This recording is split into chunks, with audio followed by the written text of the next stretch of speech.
Vatandan kelgan uchurlar. 18 yoshdan yuqori Uyg'ur qiz ayollari tug'i cheklashning nishoni.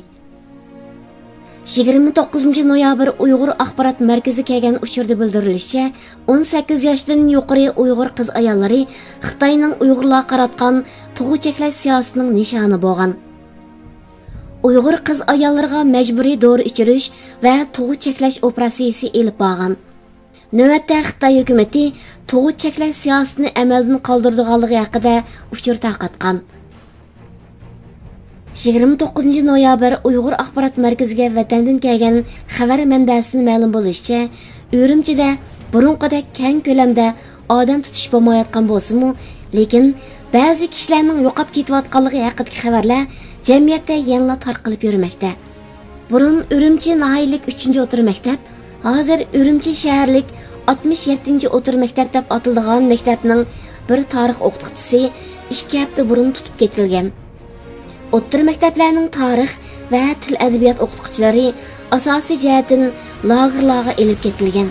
Qo'yib berilganlari bor bo'lsa-mu, soni intayin oz ekan. 29 noyabr Uyg'ur axborot markaziga vatandan kelgan uchurga asoslanganda, atalmish Uyg'ur Abdum rayonlik xalq hukumatiga qarashli organlardan Qashqar qatorliq rayonlardagi yezlarga tushirilgan hukumat xodimlari Uyg'urlarning echinishli ahvoliga chidamay qolgan. Ba'zi yezlarda yashangan bo'voy mo'maylar 5-6 navralari bilan qolgan bo'lib, navrlarning holidan xabar elishdagi qiyinchiliklarni tasvirlash mumkin emas ekan. Ba'zi oilalar hukumat tarafdan nuqtaliq nazorat qilinadigan, belgi silingan oila bo'lib, undaq oilalarga odatdagi odamlarla emas, tövanga yordamga tushgan kadrlarmu yaqinlashib qolishdan ehtiyot qildi ekan. Bundaq oiladagi birarsi bilan tasodifiy aloqalashib qolgan odamlar darhol tekshirildi ekan. Nurg'un yezlarda 25 yoshdan 55 yoshgacha bo'lgan erlar asosan qanmagan.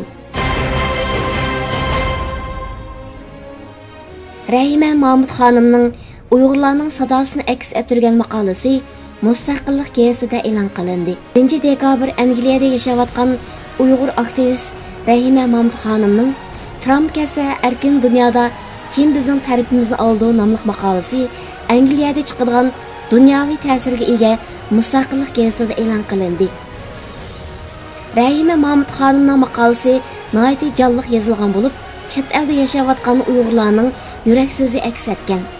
Bu maqolada demokratik dunyoning Uyg'ur fojiasiga nisbatan 5ni ichiga tiqib turib olganligi, faqat Trump hukumatining Xitoyga zarb berishda bir qator amaliy qadamlarni bosganligi, bu holning Uyg'urlarga umid bag'ishlaganligi qatorliqlar bayon qilingan. Bu xildagi muhim matbuotlarda Uyg'urlarning maqola asarlarining e'lon qilinishi zo'r ahamiyatga ega. Dünya Sağlamlık Mülazimati Təşkilatıga iyana qilingan maskalar Uyg'urlarning majburiy əmgiga bağlandı.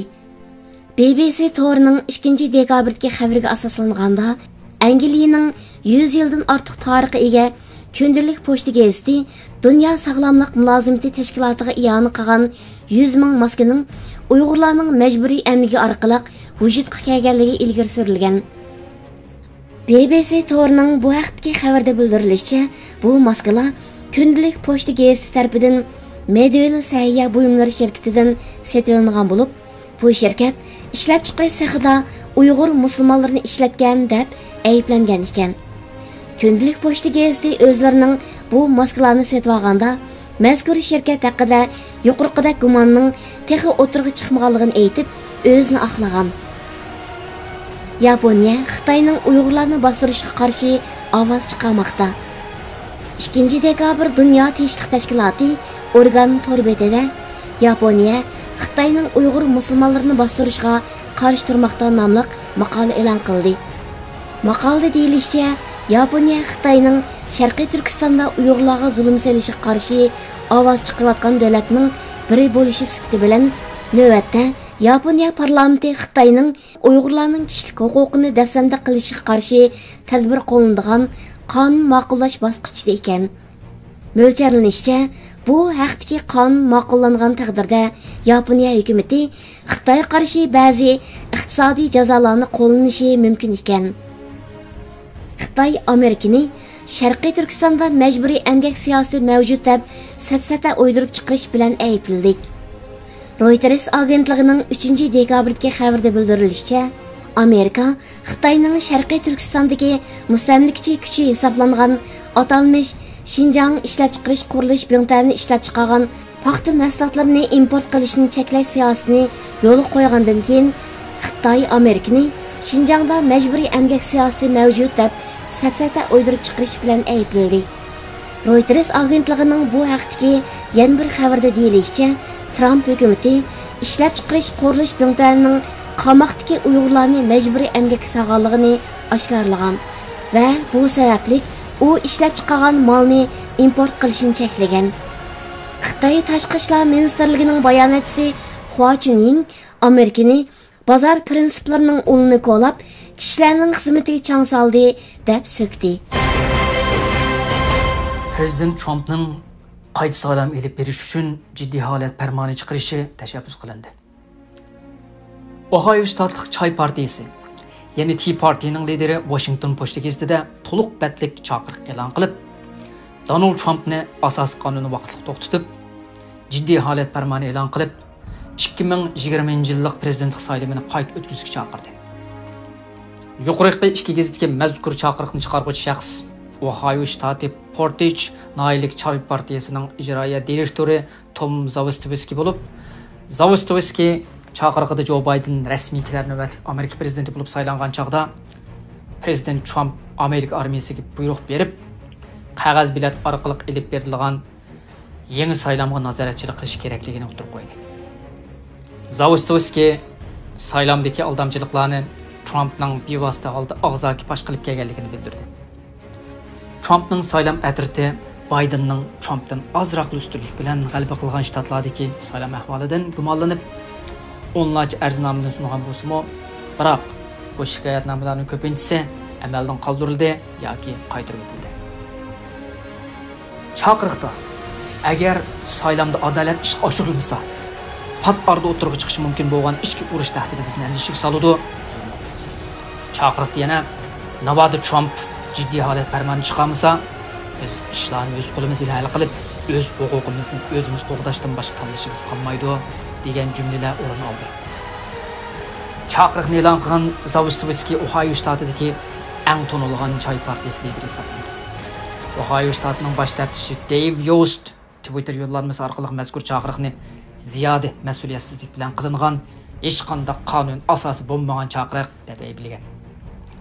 Zawistowski yana mundaq degan: biz o'z andishlarimizni prezident Trumpga, qonun chiqaruvchilarga, sotlarga, davlat majlisiga bildirmoqchi bo'ldik. Biz o'zimizga vakillik qilganlarni sotchi, advokat, shtat boshlig'i, davlat ministri qilib saylashdan iborat qonun huquqimizdan, shundaqla o'zimizning prezidentini saylash huquqidan hargiz voz kechmaymiz. Ammo bizning bu huquqimiz chiriklashgan demokratlarning davlat miqyosida bizning biletlarimizni o'g'irlab, saylam aldamchiligi qilish sababli ziyonkashlik uchrab keldi. Biz buni qarab turmaymiz. Biz xalqmiz, ya'ni We the People majlisining to'rbetida bu vaqtda bayonot e'lon qilingan bo'lib, bayonotning qisqacha mazmuni tarixda Prezident Abraham Lincoln Amerika ichki urushidan davlatni saqlab qolish uchun mislsiz tirishchiliklar ko'rsatgan. Amerika ichki urushi mezgilida nurg'ulg'an kishilar Lincolnning prezidentlik huquqini normadan oshirib ishlatganligini tanqidlaganda, Lincoln buning javoban 1863-yil 6-oyning 12-kuni New York vaqti gazetida maqola e'lon qilib, davlat duch kelgan xatarlik vaziyat tufaylidan ba'zi darajadan tashqari ijroatlarni yurgizayotganligini bayon qilgan va o'z qilmishining to'g'riligida chiq turgan edi. Amerika tarixidagi eng ulug' shaxslardan biri deb qaralgan prezident Lincoln ayni vaqtda davlatni saqlab qolish, bo'linishning va boshqa krizlarning oldini olish uchun bir turkum alohida ijroatlarni yurgizgan. Masalan, o'ziga qarshi tashviqot elib borgan yuzlagan gazetlarni taqab, u gazetlarning egalarini, muharrirlarini qo'lga olgan. Ohio shtatlik majlis a'zosi Kelvin Wallandamni o'ziga qarshi so'zlaganligi uchun uning qo'lga ilinishiga farmon tushirgan. Amerikaning tunji navbatlik bosh sotchisi Roger Taney o'z siyosatlariga qarshi hukm chiqarganligi uchun uning qo'lga ilinishini buyurgan. Lincoln Janub ittifoqi mayil deb qaralgan minglarcha kishining qo'lga ilishga buyurgan bo'lib, ularning orasida davlat majlisi a'zolari bor edi. Janub ittifoqi mayil bo'lish sababli qo'lga ilingan minglarcha kishilarning orasida hech bir savol so'roqsiz holda yillar turmada yotganlar bo'lgan. Navbatda hech kimmi prezident Linkolnning bunday qilishidagi tub sababning davlatni saqlab qolish uchun bo'lganligini inkor qila olmaydi. Hatto sobiq prezident Barack Obama Linkolnni Amerikadagi eng ulug' prezident deb atagan. Biroq prezident Linkoln ayni chog'da yuqoridagi ijroatlarni yurgizganda nurg'unlagan kishi undan norozi bo'lgan. Kunimizda xalqarodagi va davlatimizdagi kommunizm solchilarning Amerikaga elib kelayotgan tahdidi Linkoln davridagi va boshqa davrlardagi har qanday tahdiddan ustun turdi.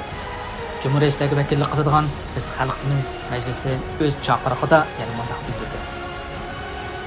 Amerika xalqining eng oz bo'lgan 20 eli ishlatilgan bu saylamning natijasini e'tirof qilmaydi. Adil saylam vujudga chiqmagan taqdirda biz Amerikada ichki urush chiqishidan andish qilamiz. Navbatda Amerikada qurol setib olish xohishi tarixdagi eng yuqori saviyaga chiqdi. Bu ortishning 40%ni yangidan qurol setib oluvchilar tashkil qiladi. Qaramoqqa ular bu orqali o'zini, mol-mulkini va huquqini qo'g'dirmoqchi bo'lgandek turdi. Prezident apandi bu vajidan birligimizni saqlab qolishni qo'llangudak tinch yo'l qilmay qilishni avval harakatga o'tishingizni umid qilamiz. Prezident apandi davlatimizni qo'g'dab qilishingiz uchun Linkoln ishlatgan choralarni boturlarcha ishlatishingizning payti yetib keldi. Biz xalqimiz majlisimiz davlat miqyosida qaytadan saylam elib berishni qo'llaymiz. Agar siz bizni qo'g'dash uchun harakat qo'llanmasangiz, bizning o'zimiz qo'g'dashdan boshqa tanlashimiz qolmaydi. Albuki Amerikadagi g'ol taratqular Baydenning g'alabasini muqimlashtirib qo'ygan bo'lib, Bayden prezident bo'lsa, Xitoy bilan Amerika munosabati qanday o'zgarish bo'ladi, Uyg'urlar qanday ta'sir bo'ladi degan masalalar tabiiyla Uyg'urlar va Uyg'ur masalasi qiziquvchilarning ko'ngil bo'ladigan temasi bo'lib qoladi. Amerikadagi bir qism kuzatuvchilarning fikriga qaraganda, Bayden prezident bo'lib qolgan taqdirdami, Amerika bilan Xitoyning munosabatida bak cho'ng o'zgarish bo'lib ketmaydiganligi so'zlanmoqda. Amerika huquq uch tarafga bo'lingan davlat bo'lib, hamma huquq prezidentga markazlashgan emas.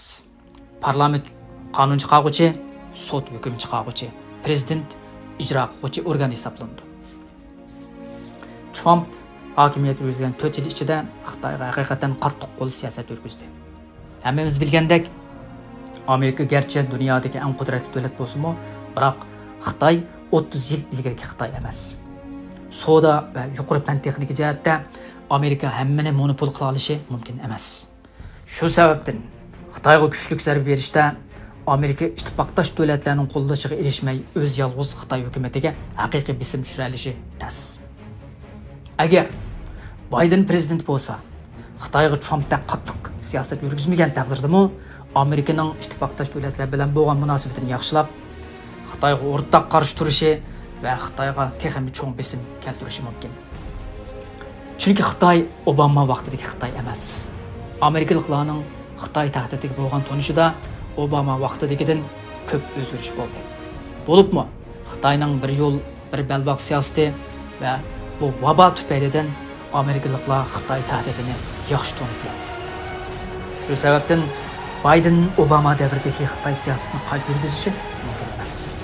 Yig'inchoqlab aytganda, Bayden Xitoyga Trumpdan farqli siyosat yurgizishi mumkin. Lekin bu siyosat Xitoyga texnik kuchli bisim paydo qilishi mumkin. Agar Bayden rasmiy prezident bo'lib saylansa, Uyg'urlar qanday ta'sir ko'rsatadi degan masalaga kelsak, ko'pincha Uyg'urlar bu 4 yil jarayonida Uyg'ur davosining Amerikada yuqori pallaga chiqishini asosan Trump hukumati sababidan deb bilganligi uchun Bayden saylansa, bu xil ahvolning o'zgarishidan andish qiladi.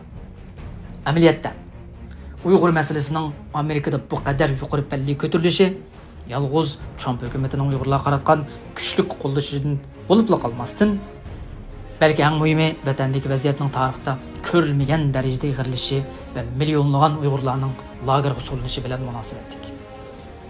Vatandagi vaziyatning Amerikada keng ko'lamda anglitilishi va ikki partiyadan tashkil topgan parlament a'zolarining mutlaq ko'p qismining Uyg'urlarni kuchli qo'llashi Amerikaning Uyg'ur siyosatida nihoyat muhim salmoqni egallaydi.